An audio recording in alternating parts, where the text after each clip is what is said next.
Hello friends पुणी थे सुस्वागत आपण मानक समस्त चैनल को मो चैनल ना हूँ बिरजा ब्लॉग्स ओडिया। खरा दिन तो आसीगला तरभुज प्रचुर परिमाण रे मार्केट रे मिलिबो एबे मधे मिलवा आरंभ हो गला। तो तरभुजर गोटे रेसिपी मु बतेबी आज देखिबे। देखंतु तरभुज को मु प्रथमे काटी देछि तार जो देखंतु मु काटी देछि आगरु आउ काटिकी जो पछ पट चोपाटा जोटा चोपारे जो व्हाइट अंशटा लगी थाए सेटा छाड़िकी रेड अंश तो काटिबा आमे समस्त जानिचे। आउ ए जो देखंतु मु काटी देछि ए जो रहिला चोपा से चोपारे जो व्हाइट अंश सब टिके रही जाइछि लागी जाइछि काहे कि तरभुज तो सब पाचेनी ना टिके टिके रही जाए एमती काटला परे एमती टिके बाहरे।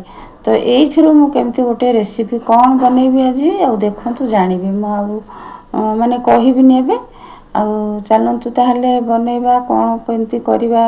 देखंतु प्रथमे कोन करबे ए जो माने ऊपर रो व्हाइट अंश को चोपारू अलगा कर देबे।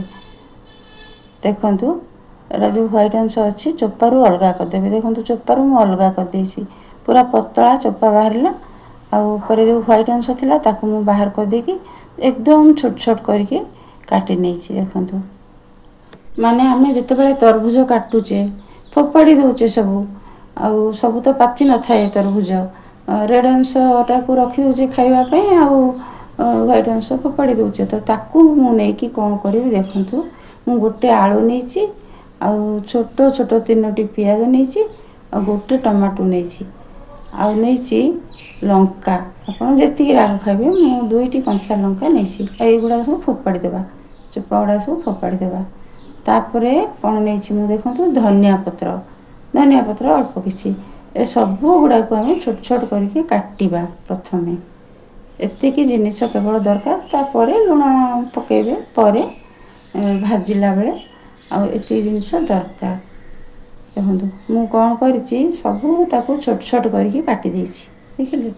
देखंतु केते सुंदर सब गोटे साइज रो कटा है धनिया पत्र टमाटो पियाज लंका आ गोटे आलू ता सहित ए जो तरभुज कटा तरभुजर व्हाइट अंशर कटा अधा गिना को टिके बेसी हबो आ सब देखिकी नेबे आपण परिमाण हिसाब रे नेबे जेमति कि भल लागिबो।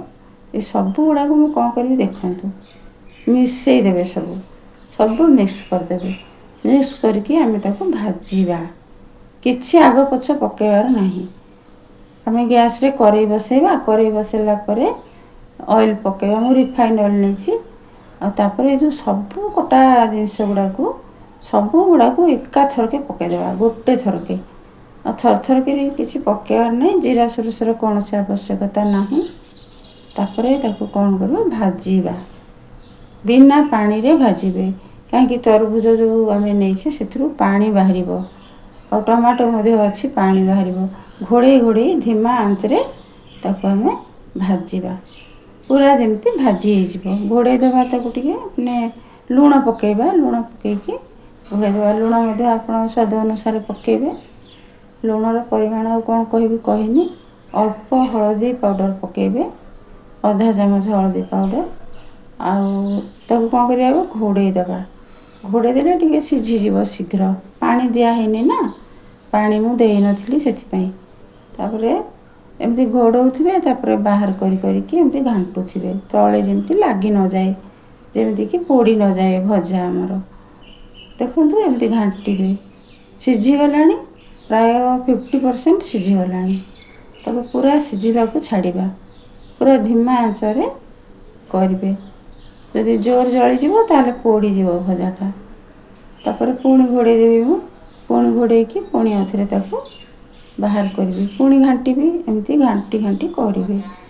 तापर देखंतु मु रोटी बेलिछि कोन करछि देखंतु तापर जो भजा ताको एमती रोटी ऊपरे एमती देबे रोटी को टिके लंबा करिकी बेलिबे आमे जेमिति आटा चकुटुचे माने रोटी पई ठीक सेमती चकटिबे आ एमती पकेबे गोटे साइड टिके लंबा रोटी पकेले माने लंबा रोटी बेलिले ताको एमती ओलटया को टिके सुविधा हो। देखंतु एरा रोटी बना हेछि किंतु घिया लगेबे आपण नहले रिफाइन तेल रे मध्ये सेकी परिबे ଆଉ ଆକୁ ଛାଣି ପାରିବେ ମଧ୍ୟ। ମାନେ ପୁର ହେଇଗଲା, ଏଇଟା ପୁର ଗୋଟେ ଟାଇପ୍ର। ସେ ଭଜା ଯେଉଁ ଆମେ ଭାଜିଥିଲେ ସେଟା ଗୋଟେ ପୁର। ଦେଖନ୍ତୁ କେତେ ସୁନ୍ଦର ହେଇଗଲା ପୁର ଦିଆ ପରଠା। ତା ସହିତ କଫି, ବହୁତ ଟେଷ୍ଟି। ଆପଣମାନେ ଥରେ ବନେଇକି ଦେଖନ୍ତୁ। ଆଉ ଯଦି ବନେଇଥିବେ ତାହେଲେ କହିବେ। ଆଉ ମୁଁ ପୁଣି ନୂଆ ଭିଡ଼ିଓ ନେଇକି ଆସିବି। ଆପଣମାନେ ଦେଖୁଥାନ୍ତୁ। Thank you.